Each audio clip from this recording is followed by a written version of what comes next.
CM पर फैसला, फंस गई वसुंधरा। विधायकों की घेराबंदी, राजस्थान में घमासान। हार पर मंथन, राहुल पायलट में बवंडर। नमस्कार, कैपिटल टीवी में आपका स्वागत है और मैं आपके साथ प्रिया बिष्ट। छत्तीसगढ़ में धमाके के साथ राजस्थान में सियासी संग्राम छिड़ गया है। एक तरफ हार पर कांग्रेस में मंथन बैठक से मारधाड़ मची है, राहुल गांधी से गहलोत और पायलट भिड़ गए हैं, तो दूसरी तरफ बम्पर जीत के बाद जयपुर भेजे गए पीएम मोदी के 3 धुरंधरों ने सीएम के नाम पर धमाका कर दिया है। नाम तय है, बस जल्द ही विधायक दल की बैठक होगी और फिर खुफिया नाम का खुलासा होगा। इस बार जो भी नेता राजस्थान का सीएम बनाया जाएगा वो ना सिर्फ जनता के लिए शॉकिंग होगा बल्कि खुद बीजेपी नेताओं के लिए भी हैरान करने वाला होगा। इसी बीच वसुंधरा राजे के अरमानों पर पानी फिरता दिखाई दे रहा है। छत्तीसगढ़ में नए चेहरे के सीएम बनने से अब कयास लगाए जा रहे हैं कि वसुंधरा राजे के हाथ से कुर्सी निकल सकती है और छत्तीसगढ़ की तरह यहां भी नए चेहरे को मौका दिया जा सकता है। छत्तीसगढ़ की खबर सुनकर वसुंधरा राजे लॉबिंग में जुट गई है। वसुंधरा राजे अपनी तमाम कोशिशों में जुटी है। वो अपने समर्थक विधायकों के साथ लगातार जयपुर में मीटिंग कर रही है, जिसकी वजह से एक बार फिर 13 सिविल लाइन पर हलचल बढ़ गई है।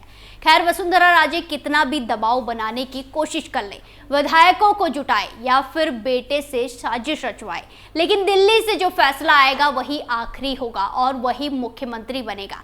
ऐसे में वसुंधरा का दबाव बनाना उन पर महंगा पड़ सकता है। हालांकि एक बार दिल्ली बुलाकर वसुंधरा राजे को पहले ही आलाकमान समझा चुके हैं। उनके बेटे दुष्यंत वाले रिजॉर्ट कांड पर आलाकमान चेतावनी भी दे चुके हैं। बावजूद उसके भी वसुंधरा राजे के तेवर में कोई कमी नहीं दिख रही है। इस बार वसुंधरा के आवास पर डेगाना विधायक अजय सिंह किलक, शेरगढ़ विधायक बाबू सिंह राठौर, बिलाड़ा विधायक अर्जुन लाल गर्ग, कोलायत विधायक अंशुमान सिंह भाटी और पूर्व मंत्री देवी सिंह भाटी उनसे मिलने पहुंचे। बताया जा रहा है कि कम से कम 10 विधायकों के साथ वसुंधरा ने बैठक की। वसुंधरा की यही लॉबिंग आलाकमान को पसंद नहीं आ रही है। खैर, अब राजस्थान में मंगलवार को विधायक दल की बैठक होने वाली है। केंद्रीय पर्यवेक्षक राजनाथ सिंह, विनोद तावड़े और सरोज पांडे इस दौरान जयपुर पहुंचेंगे। इसी दिन उनकी विधायकों के संग बैठक होगी। उम्मीद है कि मुख्यमंत्री के नाम से पर्दा उठ जाएगा। वहीं दूसरी तरफ सीएम के नाम पर हो रही देरी के लिए कई कारण बताए जा रहे हैं, जिनमें सबसे प्रमुख है दिल्ली से राजस्थान तक फैली वसुंधरा राजे की राजनीतिक बिसात। ऐसा लगता है कि बीजेपी नेतृत्व के सामने वसुंधरा राजे को लेकर हालात बड़े चुनौतीपूर्ण हैं। हालांकि पार्टी उन्हें कमजोर नहीं करना चाहती, लेकिन ऐसा भी लग रहा है कि पार्टी उन्हें दरकिनार भी नहीं कर पा रही है। ऐसे दावे किए जा रहे हैं कि वसुंधरा राजे के बेटे दुष्यंत सिंह अपने समर्थक विधायकों को एक रिजॉर्ट में ले गए, जिससे कथित रूप से केंद्रीय नेतृत्व को नकारात्मक संदेश गया। वसुंधरा राजे की राजनीति में हालिया बदलाव से भी केंद्रीय नेतृत्व कहा जा रहा है कि नाखुश है। कहा जाता है कि वो पहले 5 साल तक केंद्र नेतृत्व से दूरी बनाए रखी थी, लेकिन अब केंद्र नेतृत्व के जरिए उन्हें भूमिका देने की अनिच्छा के बावजूद वो मुख्यमंत्री के रूप में अपनी नियुक्ति के लिए सक्रिय रूप से दबाव बना रही है। लेकिन पीएम मोदी और शाह उनके दबाव में नहीं आने वाले। अब फैसला ऐसा होगा जिससे हर कोई चौंक जाएगा। वैसे भी बीजेपी जब भी सीएम चुनने में देरी लगाती है तो समझ जाइए कि कुछ नया देखने को मिल सकता है। इसका मतलब यह है कि बीजेपी किसी नए चेहरे पर दांव लगा सकती है। जानकारों का यह भी मानना है कि बीजेपी जब भी सीएम चुनने में 3 दिन से ज्यादा का वक्त लगाती है तो यकीन मानिए पुराने चेहरे रिपीट नहीं होते। मतलब जो पहले मुख्यमंत्री थे उन्हें फिर से सत्ता की कमान नहीं सौंपी जाएगी। और इसका उदाहरण छत्तीसगढ़ को मिले नए सीएम के रूप में है। छत्तीसगढ़ में सीएम 2024 के चुनाव को देखते हुए तय किया गया है। एक आदिवासी समुदाय के नेता को आगे लाकर बीजेपी ने राज्य को बड़ा संदेश दिया है। वैसे भी पीएम मोदी चेहरे पर नहीं बल्कि रिपोर्ट कार्ड के आधार पर सीएम चुनते हैं, मुख्यमंत्री चुनते हैं। रमन सिंह को उनके ढीले रवैये की वजह से साइड कर दिया गया। खैर, अब यही हालत राजस्थान में भी होती दिखाई दे रही है। कई हद तक ये बात सही भी है कि और आंकड़े भी इसकी गवाही देते हैं। याद करिए साल 2013 का विधानसभा चुनाव। इन्हीं तीनों राज्यों में बीजेपी को जीत हासिल हुई थी। महज 3 दिन में बीजेपी ने सीएम पद के नामों की घोषणा कर दी, क्योंकि नाम पहले से तय थे और बीजेपी को इन राज्यों में किसी नए चेहरे को सीएम नहीं बनाना था। एमपी में शिवराज, राजस्थान में वसुंधरा राजे और छत्तीसगढ़ में रमन सिंह के हाथों में सत्ता की चाबी सौंपी गई। लेकिन मौजूदा हालात इससे बिल्कुल उल्टे हैं। बीजेपी ने इस बार बड़े ही चालाकी के साथ और यूं कहिए बड़ी रणनीति के साथ इन राज्यों में चुनाव लड़ा है। इस बार भगवा पार्टी ने कई मंत्रियों को चुनावी मैदान में उतार दिया था और ये दाव बीजेपी के लिए एकदम सटीक बैठ गया। तो इस सटीक दाव के साथ ही बीजेपी आगे सीएम को लेकर भी सटीक फैसला करेगी। वहीं आप याद करिए 2017 में हो उत्तराखंड के चुनाव को, यूपी का चुनाव और हिमाचल का चुनाव। इन तीनों राज्यों में बीजेपी को सीएम चुनने में 6 से 7 दिन का वक्त लगा था। ये इसलिए क्योंकि पार्टी पुराने चेहरे को सीएम नहीं बनाना चाहती थी, वो नए चेहरे पर दांव खेलना चाहती थी। हुआ भी वही। रेस में कई दावेदार थे, चर्चाएं कई नामों की हो रही थी, लेकिन उस दौरान बीजेपी ने उत्तराखंड में त्रिवेंद्र सिंह रावत, हिमाचल में जयराम ठाकुर और यूपी में योगी आदित्यनाथ को सत्ता की कमान सौंप दी। उस समय यूपी में राजनाथ सिंह, मनोज सिन्हा जैसे बड़े नेता सीएम की रेस में शामिल थे। अब बात अगर इन 2 राज्यों की करें तो दोनों राज्यों में मुख्यमंत्री पद की रेस में कई दावेदार हैं। बीजेपी किसी नए चेहरे को सीएम बनाना चाहती है।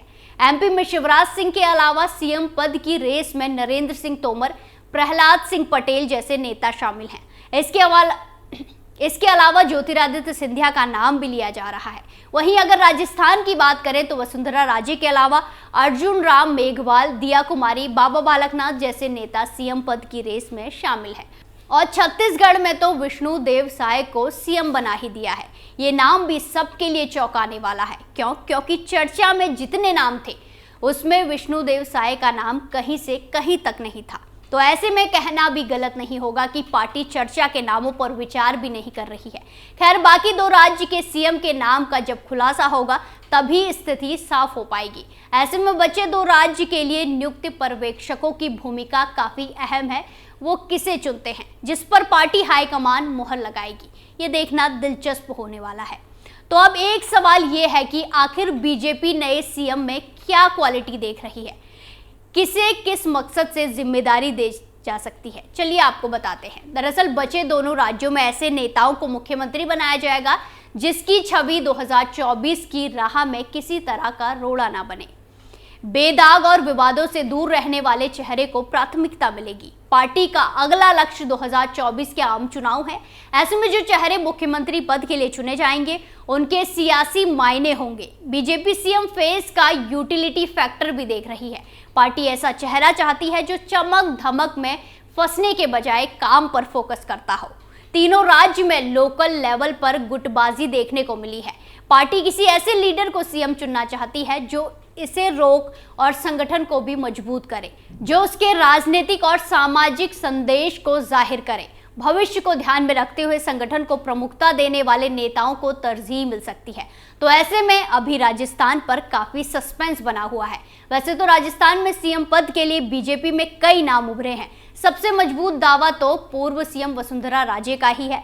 लोकसभा अध्यक्ष ओम बिरला, केंद्रीय मंत्री गजेंद्र सिंह शेखावत और अर्जुन राम मेघवाल, प्रदेश पार्टी अध्यक्ष सीपी जोशी और प्रमुख नेता दिया कुमारी और महंत बाबा बालकनाथ के नाम की भी हवा चल रही है। तो अब आगे खेल धमाकेदार होने वाला है, लेकिन मुख्यमंत्री कौन होगा, इस सवाल पर अब तक सस्पेंस बना हुआ है। वसुंधरा राजे, गजेंद्र सिंह शेखावत, बाबा बालकनाथ, दिया कुमारी समेत कई नामों को लेकर अटकलों का दौर चल रहा है। कुछ नेता दिल्ली में अपने लिए गोटी सेट कर रहे हैं तो कुछ राजस्थान में विधायकों से समर्थन जुटा रहे हैं। अब देखना दिलचस्प होगा कि कमान किसके हाथों में जाएगी और कौन बाजी मारेगा। राज तिलक में आज के लिए इतना ही। बाकी तमाम खबरों के लिए देखते रहिए कैपिटल टीवी। नमस्कार।